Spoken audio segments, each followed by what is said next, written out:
Hello po mga kababayan, this is Nancy Bicolana. Andito na naman po tayo, pasensya na po talaga at pasulpot-sulpot lang ako. But anyway mga kababayan, ang daming ganap sa atin. Ang pag-uusapan natin dito ay itong si Senator Marcoleta ay kumbaga na-lecturean niya itong si dating Associate Justice Carpio. Tungkol nga po dito kasi may sinabi siya mamaya papanoorin po natin. Ngayon po, ang daming ganap na nangyayari sa atin. Hindi naman po natin nakakalimutan ang flood control issues. Dahil malaki po yan. More than 1 trillion at hindi po natin kailangang kalimutan yan. Meron lang mga nangyayari ngayon. Maraming ganap. Medyo siguro na iiwas-iwas ng konti pero babalik at babalik doon. Kasi hindi po pwede itong kalimutan eh. Meron tayong andyan, si Bongbong daw, may sakit, di ba? Namamayat na daw. Meron din diyang itong West Philippine Sea or China issues. May persona non grata pa itong si Senator Soto. At meron naman siyempreng magandang balita na ang Supreme Court ay binasura niyang tuluyan yung MR ng House of Representatives tungkol doon po sa impeachment ni VP Sara last year. Magsasampa naman po sila ng panibago ngayong February 6, di ba? Inaabangan na nga nila yan eh. Pero nagtataka lamang po ako sa naging reaction nitong ni Tito Soto dito sa desisyon ng Supreme Court na ibasura ng tuluyan yan. Yung MR ng House of Representatives sa impeachment ni VP Sara. Sinabihan na kayo noon pa ni Senator Marcoleta na hindi ito babaliktad kasi unanimous nga yung decision ay ang ano nyo lang ang angas nyo noon So ngayon mga kababayan, yung reaksyon ni Senator Soto ay yung meron pa siyang sinasabing impeachment now is an impossible dream dahil dun sa decision. Ha? Hindi namin alam na ikaw pala'y nangangarap dyan. Di ba pinapangarap mo talaga ba na mapa-impeach si VP Sara? Ano namang ginawa sa inyo? Sa'yo, especially Tito Soto ni VP Sara at ng Duterte. At yung pong reaksyon niya mga kababayan is ang hirap sa hagipin. Kasi bakit siya nagmumurokolyo siya, nagmamaktol siya sa Supreme Court na gusto na niyang magtsatsa dahil lang sa ayaw niya ng desisyon. Di ba? Sir, Senator Soto, kami din. Gusto na rin namin kumbaga mabisita ang konstitusyon natin para may mabago. Pero hindi sa panahon ninyo. Sa totoo lang. Ito po, panoorin po natin mga kababayan, ito, si Senator Marcoleta. At napakaganda po ng kanyang mga sinabi dito. Pakinggan natin.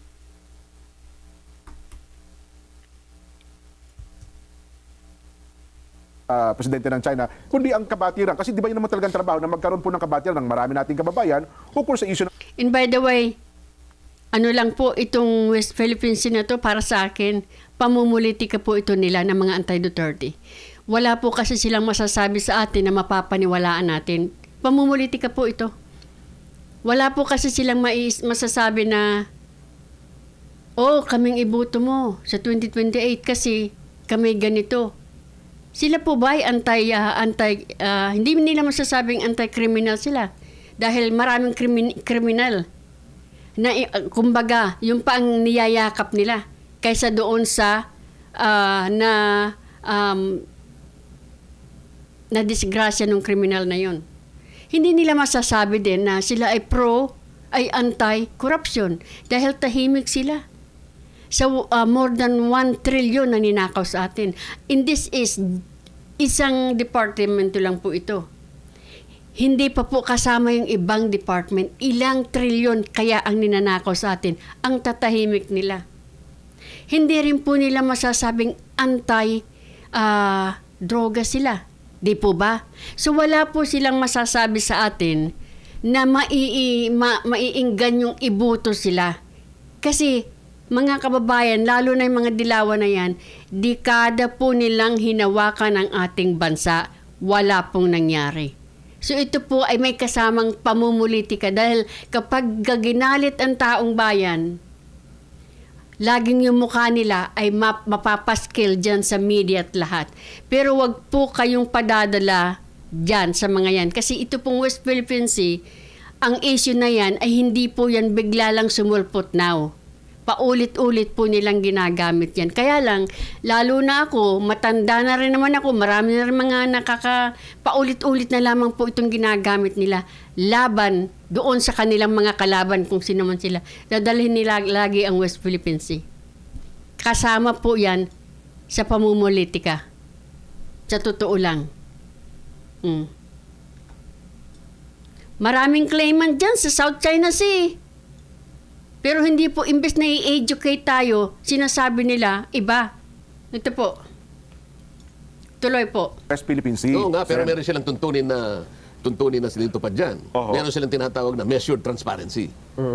Sila ngayon ay gagabayan Opo. ng ganong klaseng pamantayan. Ano yung measured transparency? Opo, ano po Kailangan may kalakip na pag-iingat Oho. na ang bawat sasabihin mo ay huwag magkaroon ng misinterpretation o kaya baka pagmulan ng panic. May ganun ho palang alituntunin.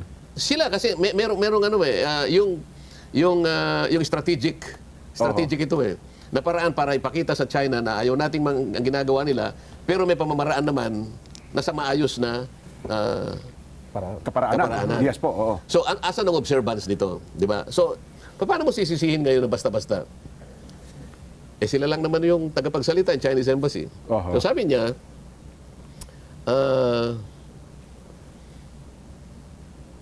yung ginawa ka ni Commodore Tagliela, Tagliela opo.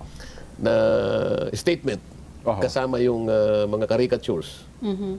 Ito yung sinabi niya, is a serious violation of China's political identity and a blatant political provocation Oho. which has crossed the line. Ayun. Yun ang sinabi niya. Ngayon, hindi minabuti ng mga kasama kong mga senador. Wala kayong karapatang magsalita kung anong gusto namin sabihin dito. That is meddling into the internal affairs of the country. O, teka muna, parang si Nelson, kunwari, kunyari mga malilit pa kayong mga bata. No? Ay, opo. Oho.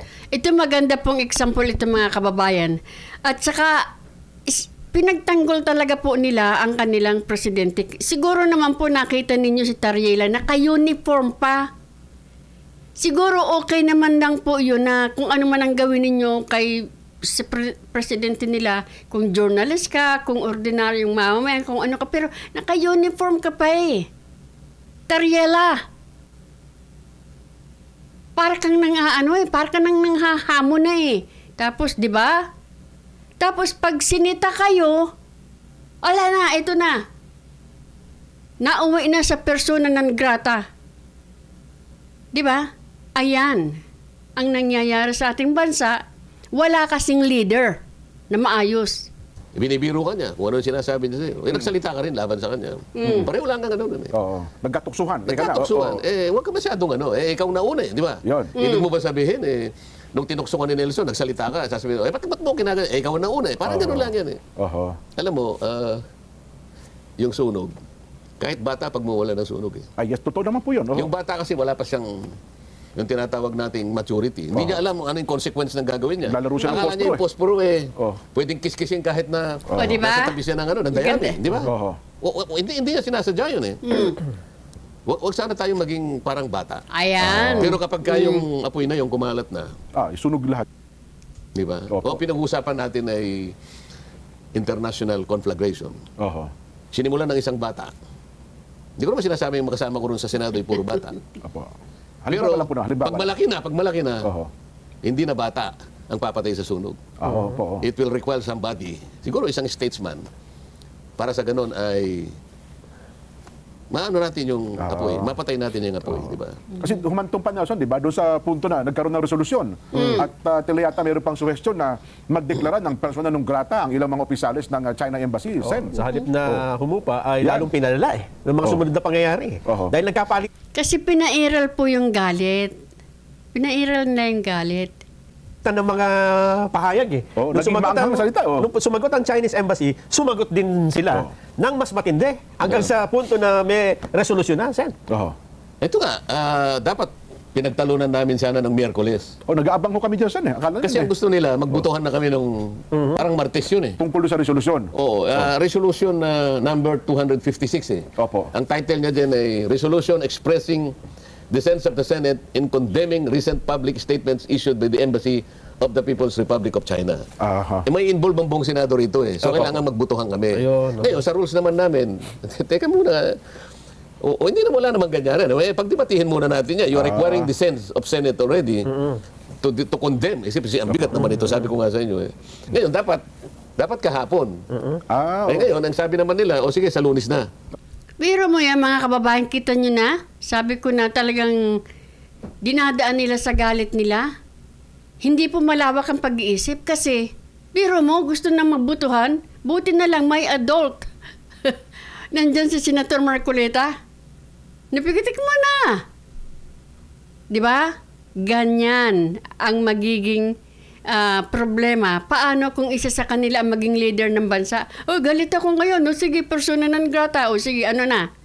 Kasi kahit paano, naghahanda naman tayo ng kung paano natin sila papayapain, ano? Opo. Kasi tayo, ayaw nating palanghin yung apoy. Totoo po. Ang gusto natin, wala namang ano eh. Wala namang mananalo dyan eh. Oho. Correct. Ibig mo ba sabihin, pagka ininsulton mo ng ininsulto ang China, ibig mo sabihin, sasabihin ng China, ba, ang tatapang ng mga Pilipino? Di ba makukuha ba natin yan?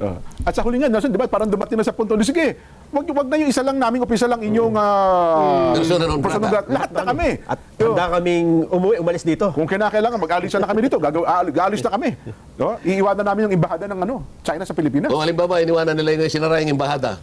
O sino pang makakapunta ng China? Yung yung ating mga mangangalakal, yung ating mga businessmen na kumukuha ng visa. Kailangan nga pala yun. Sino mag-i-issue ng visa? Yung embassy ng Papua New Guinea? Hindi pwede, oo. Baka Senado, Sen, pwede. O yung mga turista nating pumupunta ron? Nako.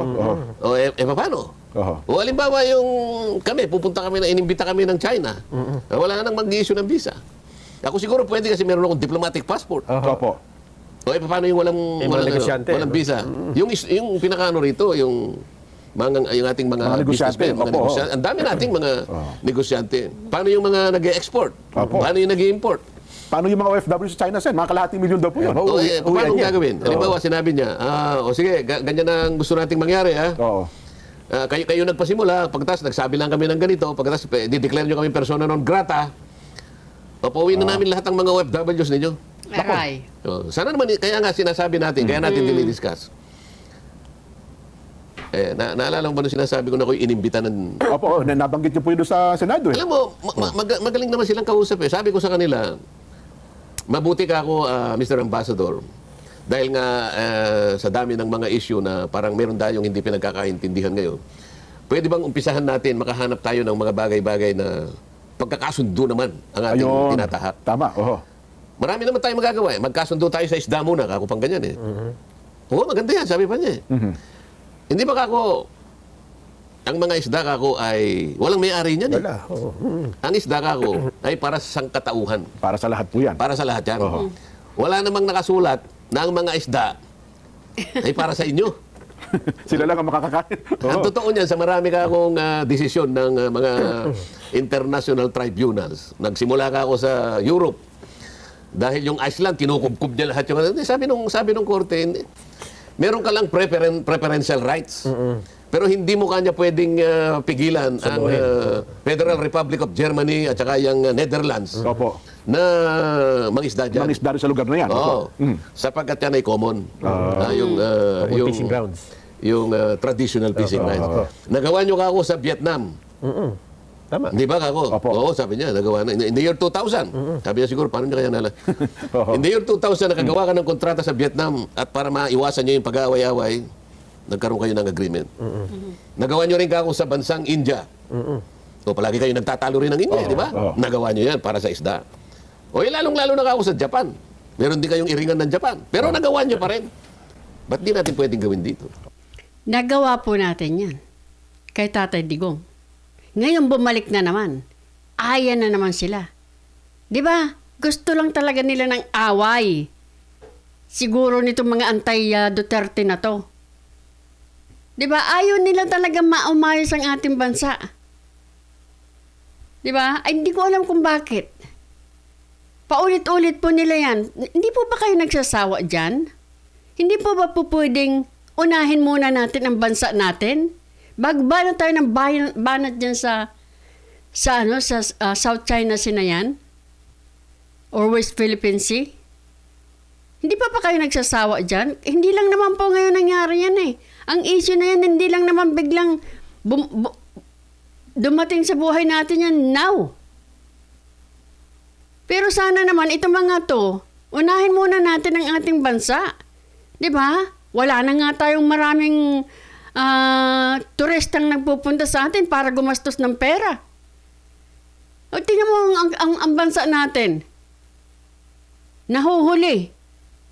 Kasi marami tayong mga katulad nito, mga anti-Duterte na to, mga dilawan na to. Kasama ka na, Soto. Hindi magagawa natin, sabi niya. Pareho nga kanya ni President Duterte. Di ba kanya pinayagan namin, kaso naman, ito naman pinagsasabi sa amin. Dinrowing kanya si presidente namin ng ganyan, nakakatawa naman. Ba't naman ganito? Sana mahinto muna itong mga, tas mag-usap tayo. Ang sabi nga namin ni Nelson Sen, tayo, halimbawa, galit pa tayo sa ating leader, pero kung ibang bansa ang gagawa nun, una tayo magagalit, Sen, di ba? Sa ating mga kababayan. Kasi naka-uniform nga po si Tarliela nung pinapakita niya yung mukha ng presidente nila. Di ba? Para siyang nakakaloko eh. Tapos ayan, ito si Tarliela, bakit nandiyan pa kasi yan? Bawa ang Pangulo ng bansa natin ay ginawa din katawa-tawa at ang gumawa niya ay opisyal pa ng pamahalaan nila, opisyal ng army nila. Kaya magagalit din tayo. Yung ginamit natin isa pang medyo malalim kasing problema ito. Yung sinabi ni Senator Kiko. Anyway, ito sasabihin ko rin sa kanya kung matutuloy yung debate namin sa Lunes. Ito mga kababayan, maganda I to. respect the one China policy, but China should respect our exclusive economic zone. Alam mo kung sa pag-aaral ng logic, meron tinatawag na syllogism. Syllogism, ito ay deductive reasoning ito eh. May dalawang premises yan eh, isang major and one minor premise. Pagka valid ang premise, halimbawa, ang premise is all men are mortal. Sabi niya, yung first premise, Yun ang general premise. Nelson Lubao is a man. And therefore, Nelson Lubao is mortal. Yun ang valid. Pare-pareho. Syllogism. Pantay. Pantay. Pero merong fallacious premise dyan eh. Halimbawa, fish is mortal, sabi niya. No, Nelson Lubao is mortal. Therefore, Nelson Lubao is fish. Ganun ang nangyari eh. Huwag mong pagsasamahin ang dalawang invalid na premises. Ito, sabi ko nga sa'yo kanina, ang isa is maritime rights, ang isa is sovereignty. Ang pinag-uusapan dito is UNCLOS. Ang pinag-uusapan doon, international law. Ibang forum yun. Hindi pwede pagtagniin yun.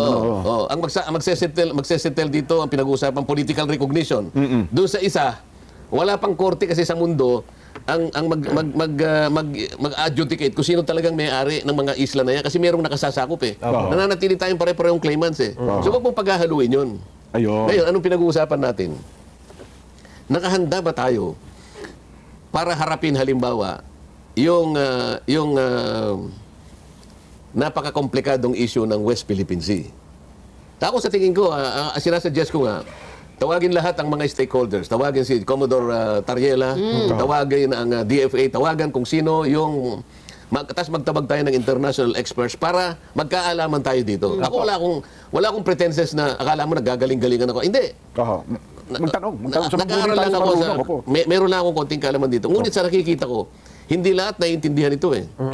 Di ba? Halimbawa, yung Presidential Decree 1596. Hindi nila alam na ang pinag-uusapan lang doon ay yung tinatawag nating Kalayaan Island Group. Tapos meron tayong parang 1292 ba yung RA natin. Ang pinag-uusapan lang doon is yung ating archipelagic baseline. Alam mo, hindi po pwede nating masabi na ito na yung ating West Philippine Sea kapag hindi natin nagagawa ang dalawang bagay. Una, kailangan tayong gumawa ng mapa. Ito yung sinabi na ng Korte Suprema eh. Hindi nakakalimutan nila ito eh. Kailangan meron kang mapa.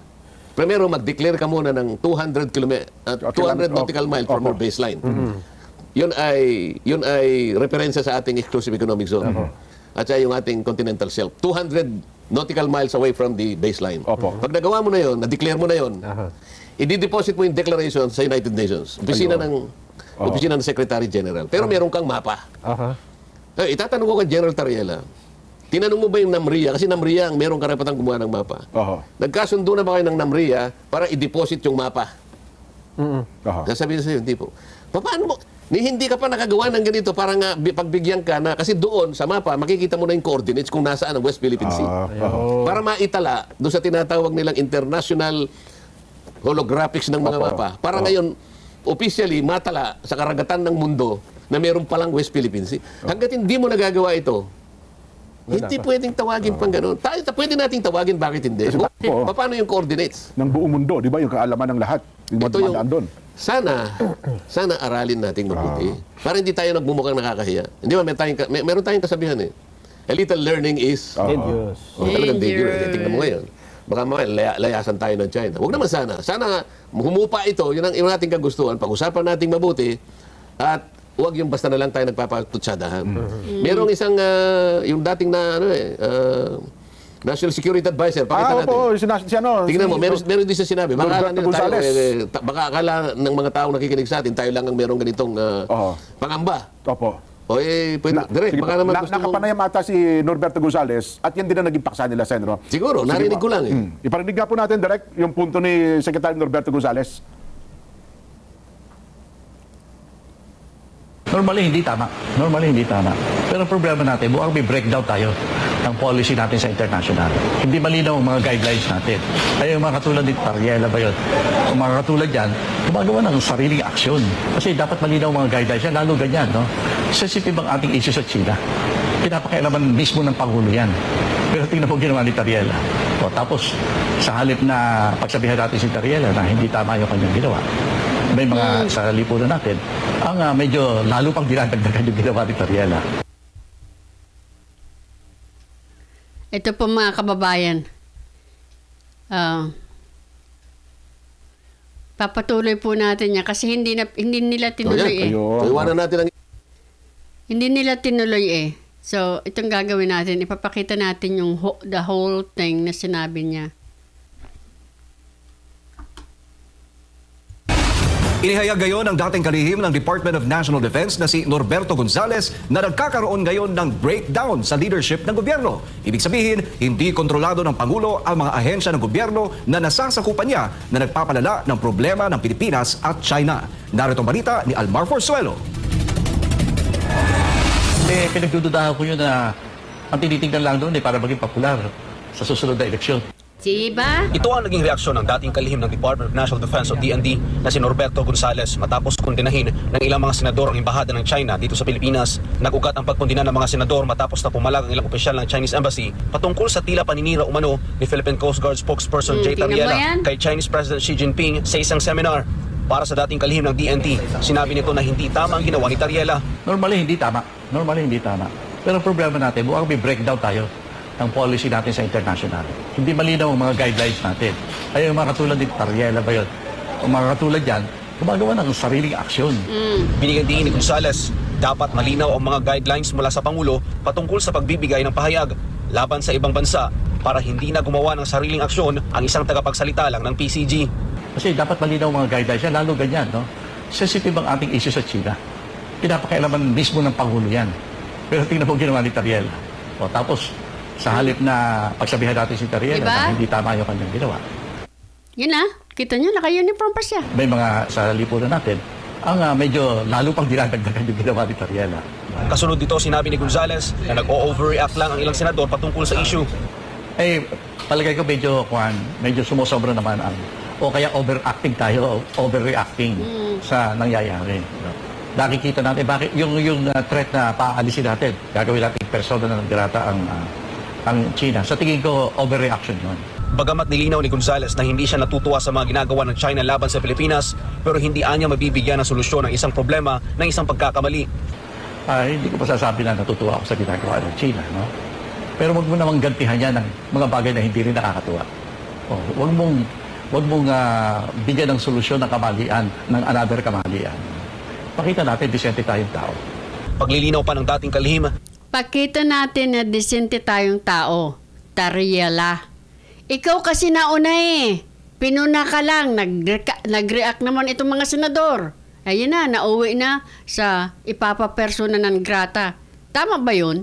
At dahil sa inasal ng ilang mga opisyal ng gobyerno kaugnay sa pagkikitungo nito sa China, sinabi ni Gonzales, malinaw na walang ginagawa ang Pangulo at wala niya itong kontrol sa mga tao o ilang opisyal ng gobyerno, kaya nagkakaroon niya ngayon ng breakdown sa leadership. Isa nga yan sa malaking issue natin sa Pangulo, kaya di ba may mga nagsasabi na mag-resign na dapat ang Pangulo kasi mukhang hindi niya kaya. Yan ay isang indikasyon na hindi niya kaya. Ang ibig sabihin lang niya, may breakdown ng leadership ng bansa.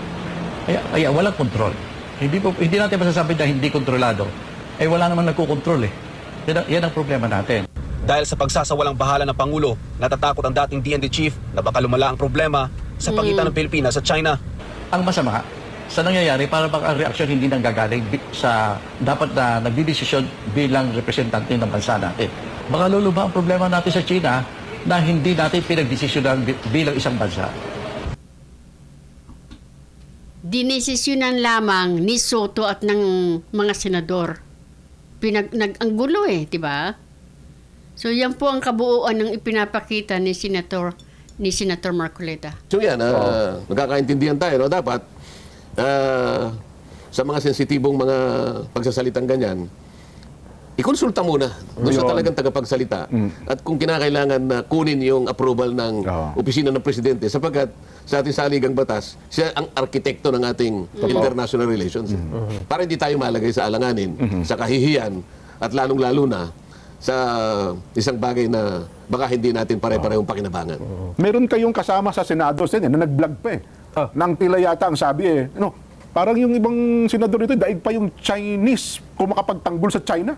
Na para bagang kayo ang pinasasaringan, Sen. Meron bang ganun? At tila yata, yun ang binabanggit nila. Kung yun ang kanyang pagkakaintindi. Pero ako kapag nagsasalita akong ganito, ang aking bansa, ang interes ng aking bansa, ang nilalagay ko sa kauna-unahang priority.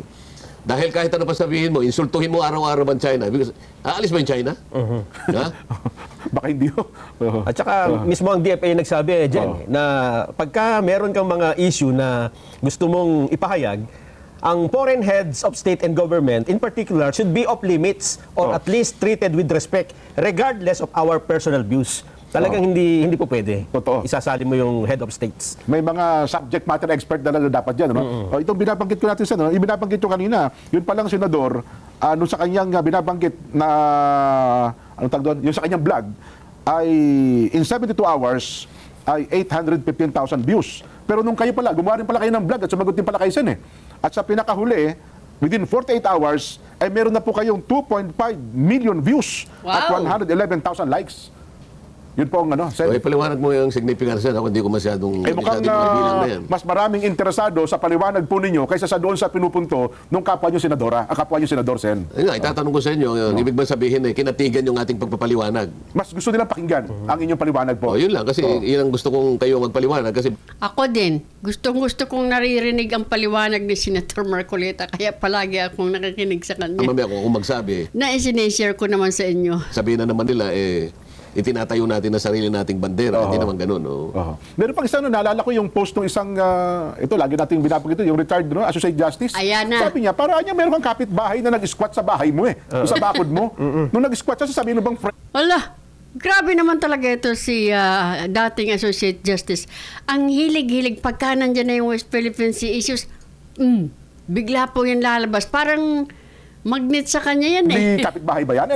Squatter nga, nung pinapalis mo, ayaw na umalis Yun ang kanyang argumento, Sen. Sino? Yung retired Associate Justice Carpio. Sino daw ang nag-squat? Ang binapagay, parang pinapalagay niya yung China, di ba? Ayaw yung ating katubigan, So, patawagin mo raw bang friendly yan? Kung ini-squat kayo yung lugar mo na pinapaalis sila, ay ayaw umalis sa property mo. Ang problema, ang problema dyan sasabi mong ex-justice na yan, Opo. hanggang ngayon, hindi nila ma-determine yung coordinates ng West Philippine Sea. Di ba? Kasi hanggang ngayon, hindi niya maintindihan na yung mga isla na kung saan ay merong occupants. Ang pinakamaraming occupants sa ating tinatawag na exclusive economic zone, mas marami ang occupants Vietnam. ang Vietnam. Pero ang Vietnam, hindi natin inaaglahi. Meron ding occupied ang China. Pero ang ibig ko sabihin, ba't hindi tayo consistent? Mas maraming ang nakuha Ang Vietnam. na feature sa ating exclusive economic zone ng Vietnam mas konti ang China, Oo. bakit ibang trato natin sa China? Pag nasasabihin nila, dinidepensahan natin. Bakit merong isang feature ang Malaysia na nasakop ng ating exclusive economic zone? Na paglalapit tayo doon, tinataboy din tayo ng Malaysia. Ba't hindi tayo nagagalit sa Malaysia? Ba't sinasabi ng justice na yan, ang China lang palagi? Consistent tayo. Sabihin mo, ako nakikinig ka ni Sir Justice, sabihin mo sa Malaysia, huwag ka mag-squat. Di ba? Sabihin mo rin sa Vietnam, huwag kang mag-squat. Huwag lang ang China. Banatan mo lahat. Hindi yung namimili ka. Ang problema sa kanya, hindi naka-squat eh. Silang occupant ng picture eh. Ayun. Under international law, sabi ko nga sa inyo, yung occupant nun, Sila. lalo na kung isla yung na-occupy Opo. niya, Magkakaroon din meron ng- tinatawag na enclave territorial sea. Yes. Ano yung ibig sabihin nun? Magkakaroon ng entitlement yung isla ng 12 miles from the baseline. Yes. Alam mo ang problema ngayon? Sa ngayon, walang computation dun sa enclave territorial sea. Opo. Kaya ang labo ngayon ng sistema ng daigdig. Wala ka namang makukuha ang korte ngayon na magsasabi Talagang kung di sino pala. talagang may-ari. Nananatili tayong lahat claimants. Ayun. Hindi mo naintindihan ng justice na yan. Kaya nga lahat tayo claimants. Vietnam, China, Philippines, Taiwan, claimants tayo in the Malaysia. disputed and Islands. troubled South China Sea. May overlapping, ano? Overlapping. Nasa EEZ mo nga. Opo. Siya naman ang occupant.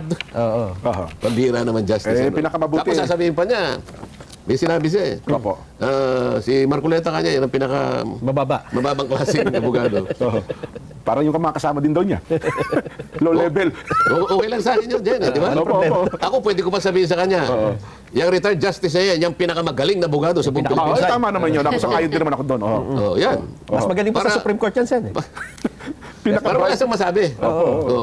Kaya, Ayan.